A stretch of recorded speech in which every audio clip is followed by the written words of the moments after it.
திரும்ப வந்து நமக்கு ஏன் அரசியலை பேசுறீங்க, ஏன் சாதியை பேசுறீங்கன்ற ஒரு கேள்வி வந்து நம்ம டயர்ட் ஆகுது. ஆனால் தொடர்ந்து நம்ம பேசிட்டு தான் இருக்கணும். இன்னைக்கு என்ன அவசியம் ஒண்ணுமே இல்லை. நேற்று வந்து திருவண்ணாமலை மாவட்டத்தில் வந்து பாத்தீங்கன்னா இந்த ஒடுக்கப்பட்ட மக்கள், பட்டியலின மக்கள் நுழைஞ்ச கோயிலை நாங்கள் நுழைய மாட்டோம்னு சொல்லிட்டு ஒட்டுமொத்த ஊரே சேர்ந்து காசு போட்டு ஒரு லேண்டு வாங்கி ஒரு கோயிலை கட்டுறாங்க.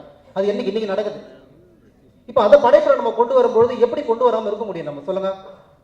அது சுவாரஸ்யமா சொல்றோமா, இதை யாரு ஒடுக்குறானோ அவனும் இதை போய் சேர்ற இடத்துல சொல்றோமா அப்படிங்கிறத நம்ம பேசுறோம்.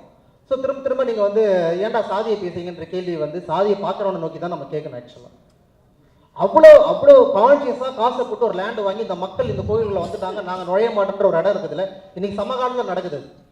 அரசு இந்து சமய அறநிலைத்துறை வந்து என்ன பண்றாங்கன்னா, அவங்க வந்து இல்லை இந்த மக்கள் உள்ள வரணும், எல்லாரும் வரணும்னு சொல்லிட்டு ஒரு அரசு ஆர்டர் போட்டதை ஒரு மக்கள் சேர்ந்து தடுத்து நிறுத்துறாங்க. இந்த சமகாலத்துல இதை பார்த்து கொண்டிருக்க அந்த திருவண்ணாமலை சேர்ந்த ஒரு கலைஞன் வரான். அவன் வந்து எந்த படமா எடுப்பான்? ஆக்சுவலா அவனை பாதிச்சு தானே படமா எடுப்பான்.